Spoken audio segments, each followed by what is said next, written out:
बिस्मिल्लाहिर्रहमानिर्रहीम। अच्छा जी, अपने प्रीवियस लेक्चर के अंदर हमने लिनक्स की जो इंस्टॉलेशन है VMware के ऊपर, वर्चुअल सॉफ्टवेयर के ऊपर जो है उसकी इंस्टॉलेशन उसको देखा था कि हम कैसे इंस्टॉल करते हैं। आपको लाइव क्लास के अंदर वो करके भी दिखाई थी और उम्मीद करता हूँ कि आप लोगों ने वो वाले जो इंस्टॉलेशन है अपने लैपटॉप के ऊपर VMware को वर्चुअल बॉक्स जो आपका वर्चुअल सॉफ्टवेयर था उसको इंस्टॉल करके तो उसके ऊपर अपना लिनक्स ऑपरेटिंग सिस्टम जो फ्लेवर था यूबंटू का उसको इंस्टॉल कर लिया होगा। अगर नहीं भी किया तो काइंडली आज के दिन कर लें, ठीक है, क्योंकि नेक्स्ट क्लास के अंदर हम उसी सर्वर के ऊपर जो आपने ऑपरेटिंग सिस्टम इंस्टॉल किया है लिनक्स का डेस्कटॉप ऑपरेटिंग सिस्टम उसी के ऊपर जाके तो यूज़र मैनेजमेंट की जितने भी प्रैक्टिकल काम है उसको जाके देखेंगे। तो चलें जी, स्टार्ट करते हैं। यूज़र मैनेजमेंट के हवाले से कुछ चीज़ें हैं वो डिस्कस करनी है और उसके अलावा जो है आप उससे पहले हैं कुछ system Windows Linux operating system की कुछ सर्विसेज होती हैं। आपको पता है कि जब भी आप ऑपरेटिंग सिस्टम चलाते हैं, चूँकि आप विंडो यूज़र्स हैं तो हम विंडो यूज़र्स की थोड़ी सी बात कर लेते हैं कि जब आप विंडोज़ को ओपन करते हैं तो उसके अंदर मल्टीपल जो है फंक्शनैलिटीज़, मल्टी प्रोसेसर आपके पास मल्टी टास्किंग हो रही होती है या एक से ज़्यादा यूज़र भी कभी कभी आप क्रिएट करते हैं। कुछ गेस्ट यूज़र होते हैं, कुछ आपके पास एडमिन यूज़र होते हैं, तो वहाँ पे डिफरेंट तरह के आप पैकेजेस इंस्टॉल करते हैं। पैकेजेस यहाँ पे हम अगर ना गए, हम अगर यहाँ पे ये कहें कि हम डिफरेंट तरह की एप्लीकेशंस वगैरह को इंस्टॉल करते हैं, अपने जो एप्लीकेशन सॉफ्टवेयर होते हैं उनको इंस्टॉल करते हैं अपने पर्पज़ के लिए। विंडोज़ MS ऑफिस हो गया, MS पावर पॉइंट हो गया, MS एक्सेल या कोई भी इस तरह की कोई भी गेम, कोई भी एप्लीकेशन एंटरटेनमेंट पर्पज़ के लिए या फिर स्टडी पर्पज़ के लिए, जिस मकसद के लिए भी आप वो चीज़ें हैं वो अपनी विंडोज़ के अंदर इंस्टॉल करते हैं। तो उन चीज़ों से हट के विंडोज़ ऑपरेटिंग सिस्टम आपको कुछ जो है वो सर्विसेज प्रोवाइड करता है कि जैसे कौन सी सर्विसेज प्रोवाइड करता है। आप जब सिस्टम को रन करते हैं तो आपको पता है कि जब जैसे आप बटन को प्रेस करते हैं पावर बटन को, तो पावर बटन के प्रेस होते ही आपका जो सिस्टम है वो स्टार्ट होना शुरू हो जाता है। आपकी जो बायोस है, ठीक है, जो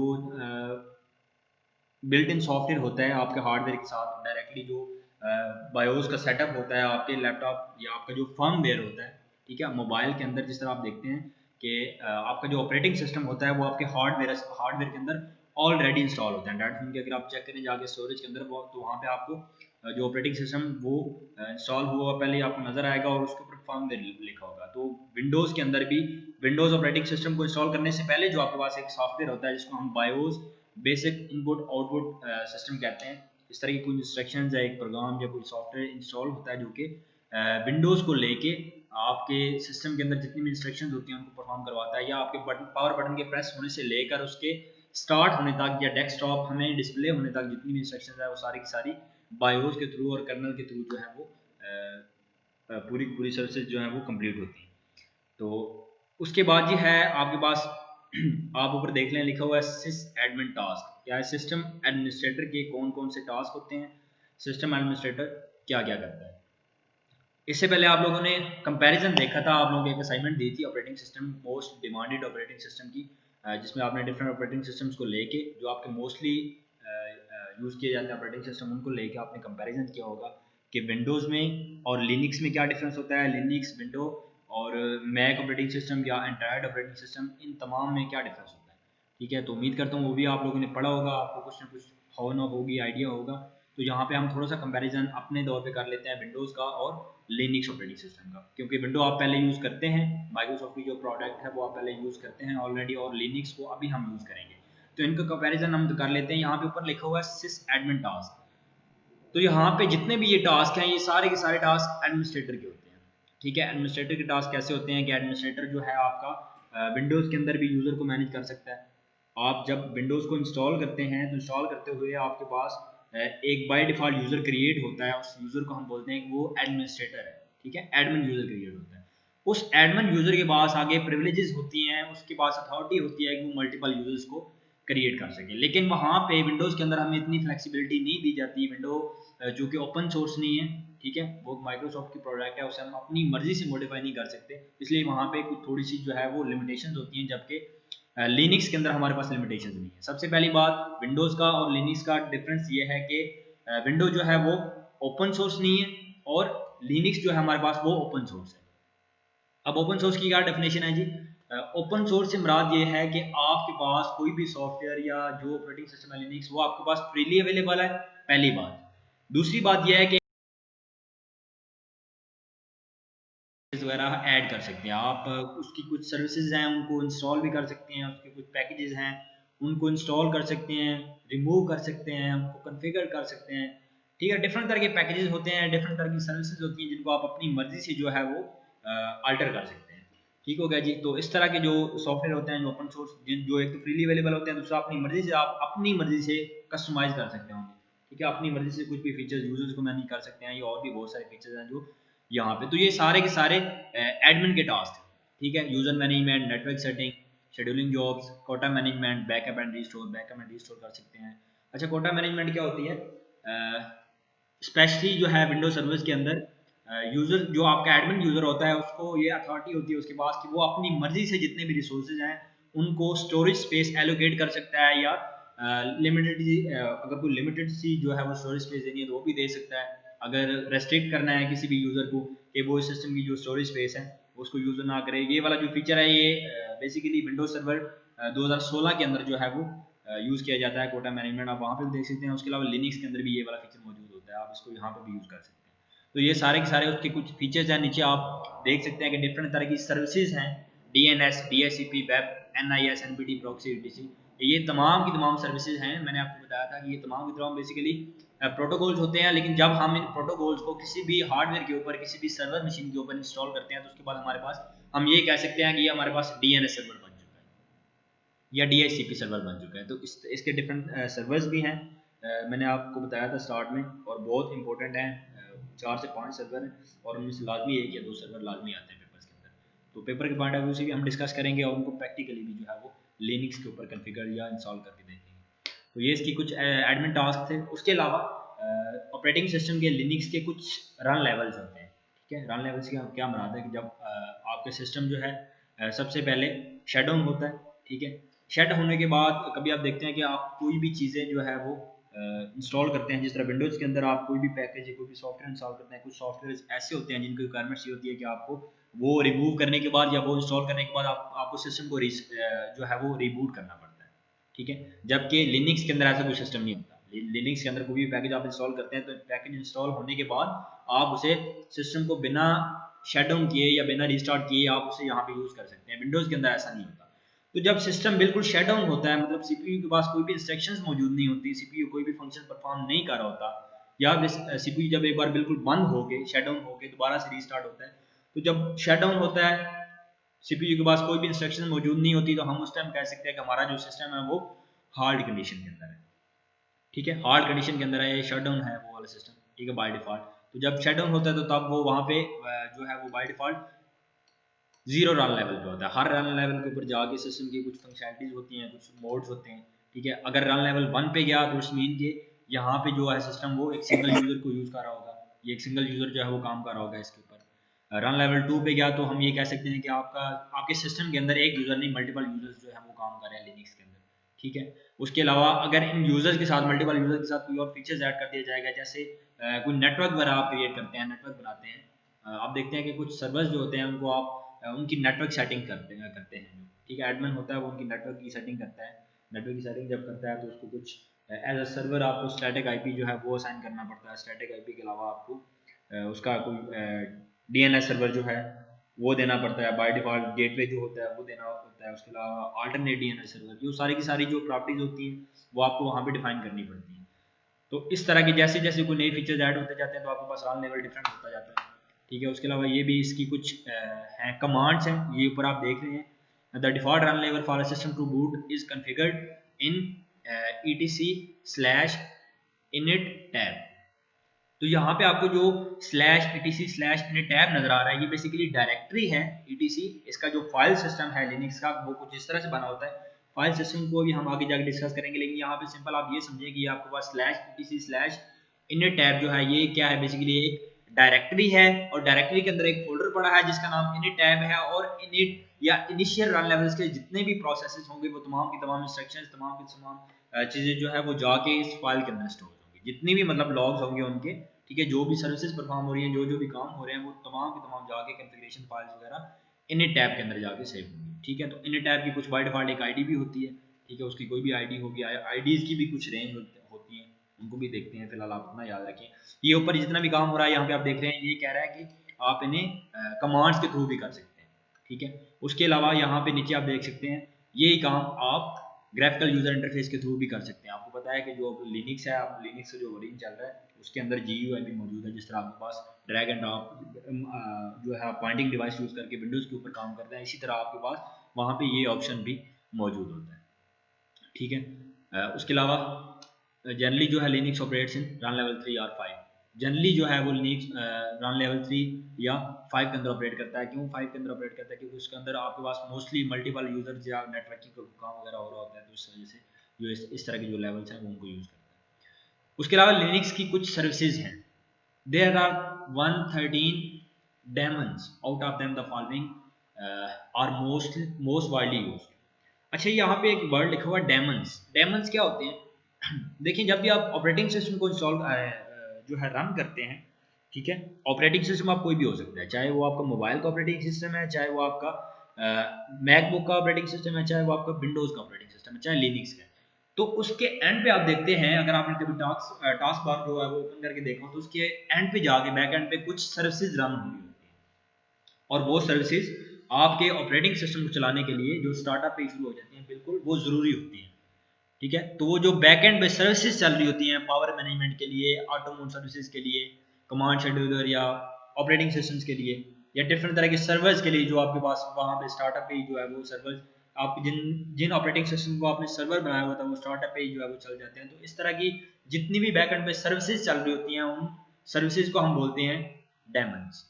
बैक एंड पे जितनी भी सर्विसेज चल रही होती हैं लिनक्स ऑपरेटिंग सिस्टम के अंदर, उनको हम बोलते हैं डेमन्स, चाहे वो लिनक्स के अंदर चाहिए, चाहे वो विंडोज के अंदर चल रही है, ठीक है। तो बैकएंड के ऊपर जितनी भी सर्विसेज होंगी उनको हम बोलेंगे डेमन्स, ठीक है। उन सर्विसेज को मैनेज करने के लिए कमांड के थ्रू आप ये वाली कमांड यूज करेंगे, आपके सामने ये जो लिखी है APMD, ठीक है, पावर मैनेजमेंट के लिए, ऑटो FS के लिए, और उसके अलावा मैंने आपको बताया कि आप GUI के थ्रू भी इन तमाम की तमाम सर्विसेज को मैनेज कर सकते हैं।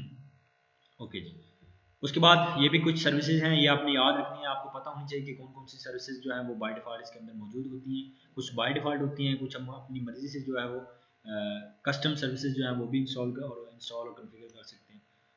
तो इन चीज़ों को आपने, ये सर्विसेज जितनी भी आपको नज़र आ रही है, आपने इनको एक बार पढ़ लेना है, देख लेना है कि ये सर्विसेज क्या है। बेसिकली इनको अगर आप इन डीप जो है वो डेप्थ स्टडी करेंगे तो और भी अच्छा होगा। अदरवाइज आपको ये वाली कमांड्स, ये वाली सर्विसेज अगर आपको ये पूछा जाए कि सेंड मेल या SMB जो है ये कमांड किस पर्पज़ के लिए यूज़ की जाती है, तो आपको पता होना चाहिए कि SMB जो है ये सांबा सर्वर को सांबा सर्वर के अंदर जितनी भी नेटवर्क सर्विसेज है उनको कॉन्फ़िगर करने के लिए यूज़ की जाती है। तो ये डिफरेंट तरह की कमांड्स हैं। ये SMB जो लिखी हुई है, ये बेसिकली सांबा सर्वर है आपके पास, उसकी कमांड है। उसके अंदर जितनी भी नेटवर्क सर्विसेज होती हैं, हर सर्वर के अंदर कुछ ना कुछ नेटवर्क की सर्विसेज मौजूद होती हैं, जिनको कॉन्फ़िगर्ड या इंस्टॉल करने के लिए आप इन कमांड्स का यूज़ करते हैं, ठीक है जी। यहाँ पे भी कुछ सर्विसेज लिखी हुई हैं GUI के थ्रू। उसके अलावा यहाँ पे यूज़र मैनेजमेंट की बात कर लेते हैं। यूज़र मैनेजमेंट, यहाँ पे भी कुछ इसकी थ्योरी लिखी है, ये भी आप लोगों ने पढ़ लेनी है। ये भी सेम ही है, लेकिन इसके लिए मैंने एक और स्लाइड तैयार की आप लोगों के लिए, वो इससे ज़्यादा बेटर है, उसको हम देख लेते हैं। अच्छा जी, स्लाइड नज़र आ रही है आप लोगों को, यूज़र एडमिनिस्ट्रेशन वाली?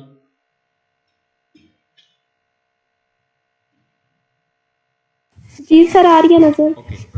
अच्छा जी, यूज़र एडमिनिस्ट्रेशन की बात कर लेते हैं। कुछ लिनक्स की सर्विसेज जो हमने पहले पढ़ी, उसके अलावा यूज़र एडमिनिस्ट्रेशन की बात कर रहे हैं। नाम से पता चल रहा है कि आपके सब्जेक्ट जो है वो भी इसी रिलेटेड है, कि आपने नेटवर्क की जितनी भी सर्विसेज हैं, नेटवर्क के जितने भी रिसोर्सेज हैं, चाहे उसके अंदर कुछ यूज़र्स हैं, चाहे उसके अंदर कुछ सर्वर्स मशीन हैं, या जितने भी नोड्स हैं उन तमाम को मैनेज करना है। इसी तरह यहाँ पे हम सिंपल यूज़र एडमिनिस्ट्रेशन की बात कर लेते हैं।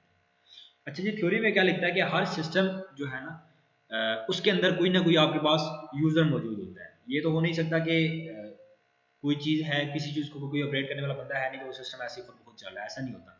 एक जिस तरह एक गाड़ी के ड्राइवर के बाहर जो है वो गाड़ी नहीं चलती, इसी तरह एक ऑपरेटिंग सिस्टम जो है उसको मैनेज करने के लिए, या किसी भी मशीन को मैनेज करने के लिए कोई ना कोई एक बंदा लाजमी होना चाहिए, ठीक है।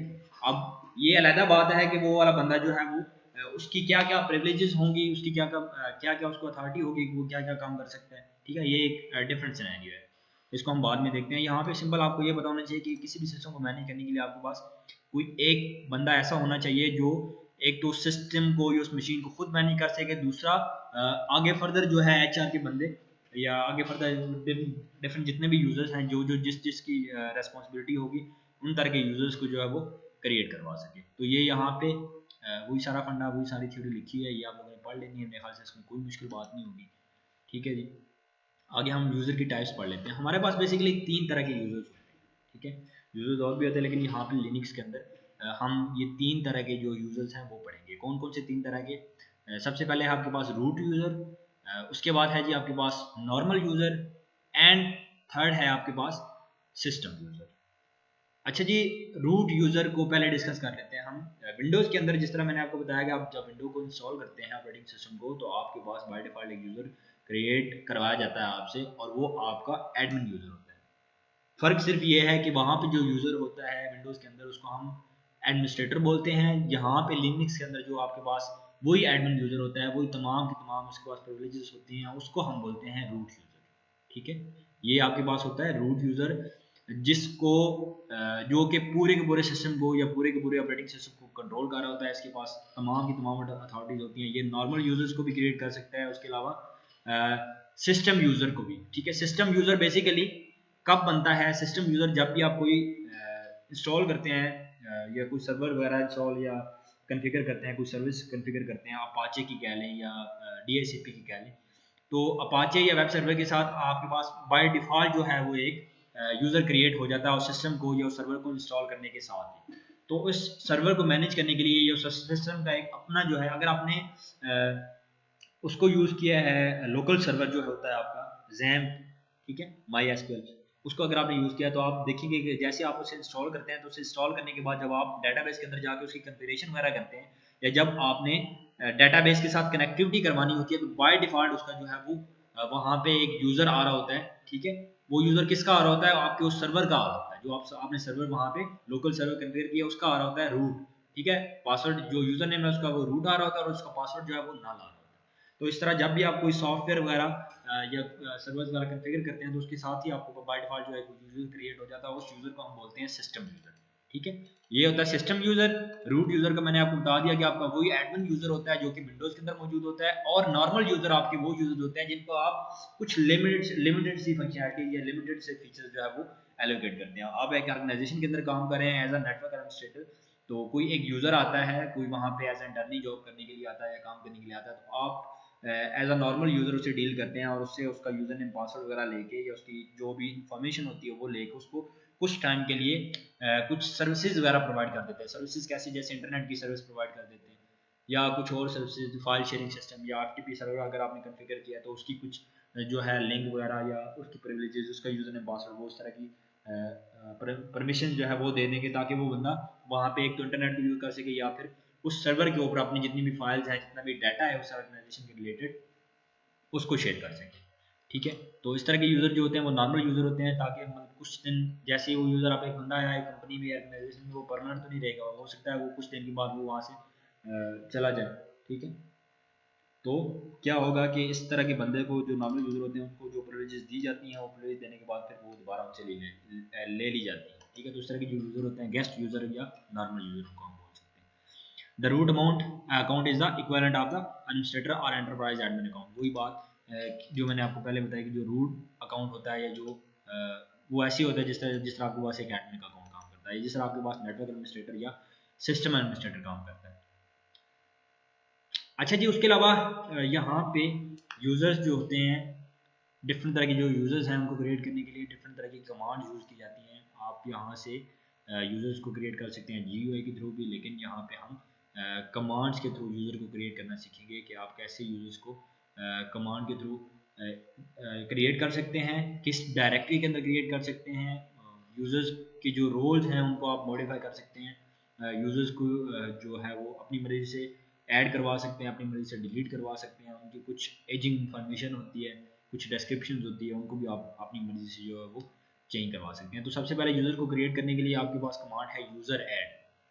ठीक है, यूज़र ऐड या फिर ऐड यूज़र, ये दो कमांड्स हैं, इनको भी आप यूज़ कर सकते हैं, लेकिन यहाँ पे यूज़र ऐड लिखी हुई है, तो आप क्या करेंगे, यूज़र ऐड स्पेस देके आगे उस यूज़र का नाम, जिस यूज़र का अकाउंट जो है वो आप क्रिएट करना चाहते हैं, उसकी इन्फॉर्मेशन वो आप लिख देंगे, तो आपका यूज़र क्रिएट हो जाएगा। अब सवाल ये पैदा होता है कि आपने उस यूज़र को किस डायरेक्टरी के अंदर क्रिएट करना है और किस रोल के साथ जो है वो क्रिएट करना है, ठीक है।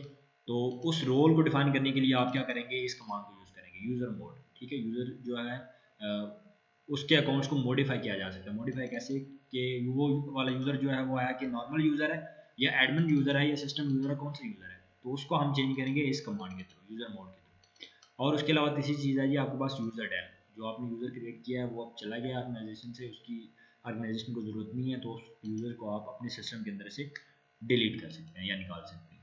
तो उसके लिए आप ये वाली कमांड यूज़ करेंगे।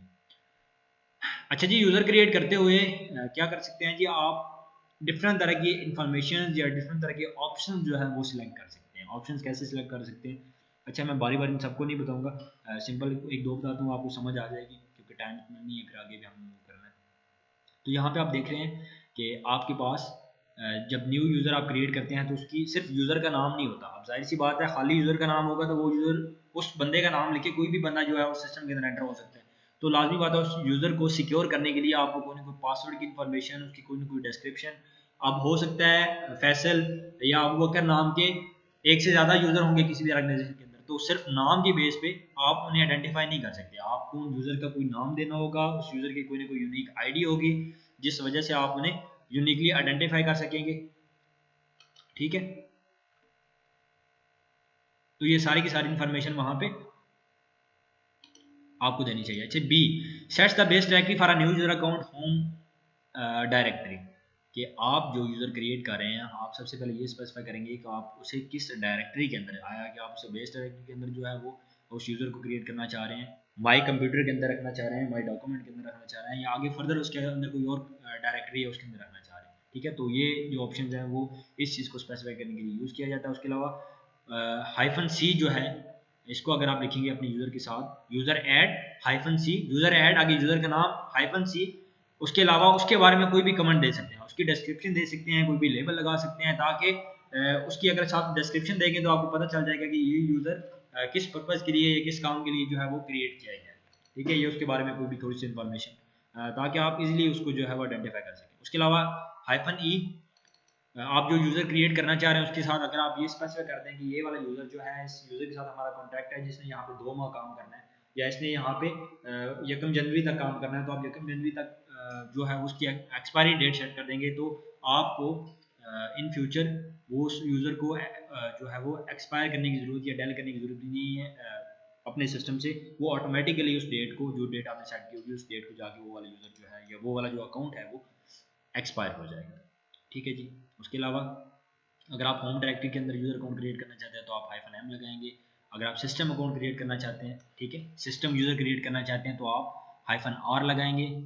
उसके अलावा अगर आप शेल डिफाइन करना चाहते हैं कि किस शेल के अंदर, अच्छा शेल क्या होता है बेसिकली, शेल आपके पास एक ऐसा प्रोग्राम्स होता है जो कि आपकी जो एक ब्लैंक विंडो होती है, क्या नाम है, जो आपके पास ये सामने CMD ओपन करते हैं, जैसे ही आप कमांड प्रॉम्प्ट ओपन करते हैं तो आपके पास एक ब्लैंक विंडो नजर आती है, इस ब्लैंक विंडो को हम बोलते हैं शेल, ठीक है।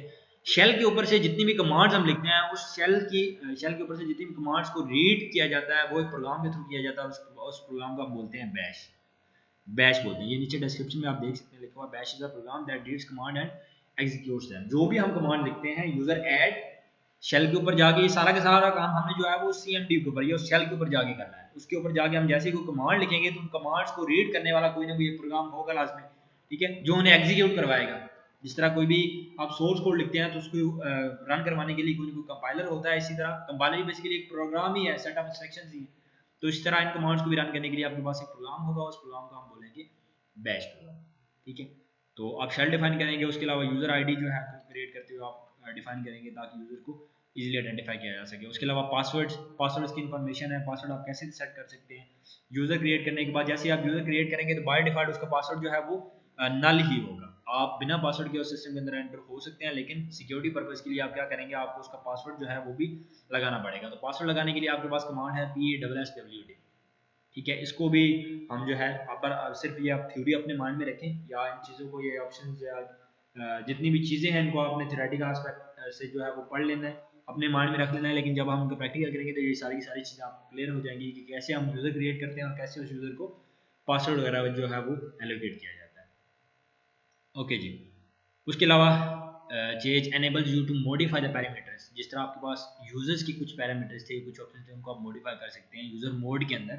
आप अपने यूजर्स का नाम चेंज कर सकते हैं, उसकी परमिशन चेंज कर सकते हैं। इसी तरह यहाँ पे CHAG की कमांड है, जो वो पासवर्ड की इंफॉर्मेशन या पासवर्ड के अंदर जितने भी ऑप्शन होंगे या पैरामीटर्स होंगे उनको आप जो है वो चेंज कर सकते हैं। चेंज की कमांड कैसे यूज होती है, अब वो पैरामीटर्स कौन कौन से होंगे, आप ये कह सकते हैं कि आपकी पासवर्ड की पॉलिसी क्या होनी चाहिए, ठीक है, कम्प्लेक्सिटी कितनी होनी चाहिए, आपका जो पासवर्ड लगा रहे हैं वो पासवर्ड उसकी एज कितनी होनी चाहिए। अब एज से क्या मराद है कि वो वाला जो पासवर्ड है वो कितने दिनों में जो है वो एक्सपायर हो जाएगा, या कितने दिनों के बाद आपको दोबारा जाके वही पासवर्ड जो है दोबारा लगाना पड़ेगा, ठीक है। ये सारी की सारी इन्फॉर्मेशन होती है, ये आप लोगों ने पढ़ लेनी है। उसके अलावा जिस तरह वहाँ पे इनेट इनिशियल रन लेवल की फाइल थी, इस तरह यहाँ पे पासवर्ड की भी फाइल है। ETC फाइल सिस्टम के अंदर पासवर्ड का फोल्डर पड़ा हुआ है, इसके अंदर तमाम की तमाम पासवर्ड के रिलेटेड जितनी भी इंफॉर्मेशन होती है वो जाके सेव होती है। और सेव होने के बाद जो आपके पास यूज़र क्रिएट होता है, उसका पासवर्ड और उसकी जितनी भी इंफॉर्मेशन है वो कुछ इस तरह नजर आएगी आपको। ये यूज़र का नाम है, यूज़र2 फॉर एग्जांपल मैंने यहाँ पे लिखा हुआ है, और उसके अलावा ये उसकी आईडी है, यूज़र की आईडी, जो एक यूनिकली आइडेंटिफाई की जाती है। और ये यूज़र की आईडी जो है, हर यूज़र की आईडी जो है वो डिफरेंट होगी। जो नॉर्मल यूजर्स होते हैं उनकी आईडी 500 से स्टार्ट होती है, आगे 1000 तक, या आगे मतलब जितने भी नंबर्स हैं उन तक जा सकती है। तो यहाँ पे यूज़र की आईडी, ये ग्रुप की आईडी, ये उसकी डिस्क्रिप्शन, ठीक है। यहाँ पे अगर हम C लिखेंगे तो इसकी डिस्क्रिप्शन आएगी, और ये होम डायरेक्टरी के अंदर जाके ये वाला बिन बैश जो है प्रोग्राम उसके अंदर जाके सेव हुआ है इस नाम का यूज़र 02। ठीक हो गया जी। ये पासवर्ड की इन्फॉर्मेशन होती है। उसके अलावा पासवर्ड के भी कुछ ऑप्शंस हैं, बिल्कुल सादा लफ्ज़ों में लिखे हुए, ये भी आप लोगों ने पढ़ लेना है। टाइम शॉर्ट है हमारे पास, तो हम जल्दी से जो है इस चीज़ को वाइंड अप करते हैं। अच्छा, ये शैडो फाइल का सिंटैक्स भी कुछ इस तरह होता है। ETC उसके अंदर उस डायरेक्टरी के अंदर जाके शैडो की फाइल पड़ी होती है, और शैडो की फाइल के अंदर क्या होता है, आपने जो पासवर्ड लगाया होता है वो पासवर्ड एनक्रिप्टेड फॉर्म के अंदर मौजूद होता है। उस पासवर्ड को कोई भी बंदा रीड नहीं कर सकता, एनक्रिप्शन लगी होती है, एनक्रिप्शन के एल्गोरिथम्स लगे होते हैं, और वो तमाम की तमाम पासवर्ड की इंफॉर्मेशन जाके आपकी इस फाइल के अंदर cat/etc/shadow वाली फाइल के अंदर जाके स्टोर होती है, ठीक है। ये भी उस जो मैंने आपको बता दिया कि आपने पासवर्ड की जो एक्सपायरी डेट है उसको सेट कर सकते हैं, ये सारी वो चीज़ें लिखी हैं। उसके अलावा ग्रुप्स, स्टार्ट में मैंने बात की थी कि जो ग्रुप्स होते हैं उनको भी जो है वो आप क्रिएट कर सकते हैं। आप बजाय हर यूज़र को अलग-अलग परमिशन दे, आप तमाम के तमाम यूज़र्स को एक ग्रुप के अंदर आके तो उस ग्रुप को वो वाले प्रिविलेज या वो वाले परमिशन दे देंगे, तो आपको तमाम के तमाम यूज़र्स को सेपरेट जाके वो है नहीं करना पड़ेगा।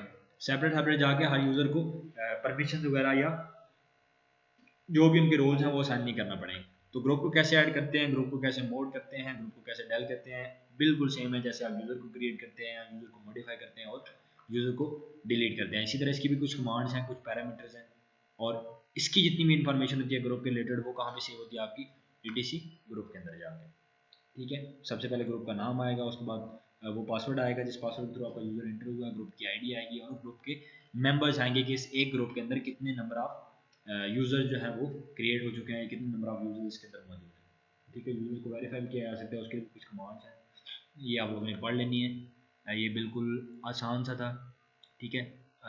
परमिशन चेंज कर सकते हैं CH मोड से, और CH ऑन से आप उस ग्रुप की ओनरशिप या डायरेक्टरीज की ओनरशिप है उनको चेंज कर सकते हैं। ओनरशिप से क्या मुराद है कि उन डायरेक्टरीज को, उन ग्रुप्स को, उन यूजर्स को ऑन कौन कर रहा है, उनको बनाने वाला कौन है, चाहे आया कि वो एडमिन यूजर है या एडमिन यूजर ने आगे फर्दर कोई यूजर बना के तो उसको तमाम जो है प्रिविलेजेस दी हुई है, और उनसे वो जो है नए यूजर्स क्रिएट करें।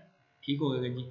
तो ये था जी आज का आपका टॉपिक। नेक्स्ट क्लास के अंदर इंशाल्लाह इनके जो प्रैक्टिकल है वो हम लिनक्स के ऊपर, रेड हैट लिनक्स के ऊपर जाके करेंगे, और देखेंगे कि यही सारा काम जो है प्रैक्टिकली किस तरह किया जाता है। तो आज के लिए इतना ही, इंशाल्लाह नेक्स्ट क्लास में दोबारा मिलते हैं, तब तक के लिए जी अल्लाह हाफिज़।